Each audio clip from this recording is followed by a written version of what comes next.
to give you context, I was in a small room that was 5 podcasters on stage talking about, how they grew their show and so forth, and where is podcasting going. And one of the group was an actual agency. Like, they've been around for a long time. They host multiple shows.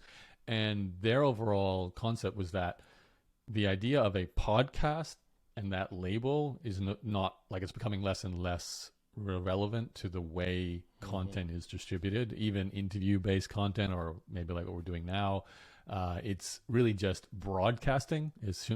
Podcasting is associated to the good old iPod, which I don't think even exists anymore. If I'm correct, it was discontinued by Apple. So it usually refers to listening to audio, but really, if podcasting is moving to YouTube, if it's being shared on all the social platforms, whether short form or long form, even it's starting as a stream. Like, a lot of shows now are first streamed, then obviously saved as long form, then chopped up and redistributed in short form. It's just broadcasting media. So that was the kind of idea that they were sharing. And I think, if nothing else, YouTube as a discovery mechanism for podcasts, that to me was a real breakthrough. It should be obvious. I'm surprised it's taken this long, because finding podcast content, there's no good search engine for it, right? You can't just easily go and find all the best podcasts on one topic. YouTube has a great algorithm. It's a great search engine. So if all podcasts go there, then it should be a great place. So I know that YouTube is going big, or trying to go big into podcasting. I 100% agree with you on discoverability. When we put this show on, through all the podcast networks, and I think we get maybe 20 downloads, something like that, an episode. It's not a lot. We put it on YouTube, and some of our clips got 10,000, hundreds, whatever, right?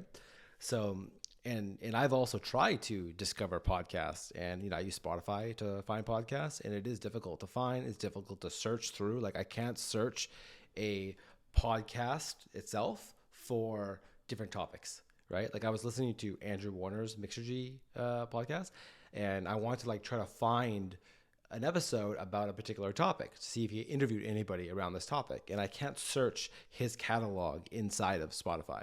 So the discoverability is not there. It's interesting to see how so many podcast networks are investing so much money to bring in new talent or exclusive rights or whatever. But the podcast app itself hasn't really been innovated. There's still no podcast app where you can comment on things like you can do on YouTube, which I think comments are a really big part of YouTube, right? It kind of creates that social network community feel on there, right? And also, I just want to mention this just before we hop on the next episode, is that there was a whole bunch of news back in March of 2022 that Google had a grant for podcasters. We covered this in a previous story. We should link it up in the cards. But I have a theory that this whole thing was a lie just to make people think about podcasting on YouTube. They said they're going to give away between $50,000 to $300,000, and we did a whole episode thing, not a whole episode, but a whole story on this. How I think the whole thing is BS. And there's no podcast grant, because now it's still been several months since this news was rumored, and it was all over the place. Every media company was covering the story. Yet there's still no grant. But I do think that YouTube does see themselves as a place for podcasts, and I think it is a good place to have a podcast.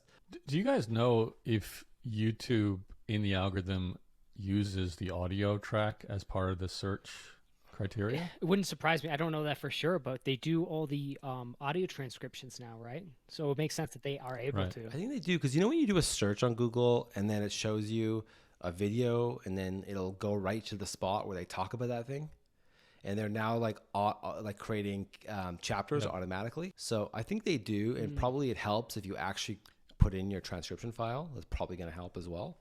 Because I was trying to imagine a world where every single podcast ever recorded existed in YouTube, and then when you're trying to rank content, because everyone is on YouTube knows it's title and thumbnail first, right? That's kind of like the main criteria, and then engagement, number of views will then help it sustain a high ranking and rank higher. But with podcasts, it's so much about the words being said, and I just wonder how much. Tom said something about something, and then if I search, Tom's mentioning of that will then rank highly for that search. But it's complicated. Yeah, all the I do different think that variables what we going on say there. does have a ranking factor.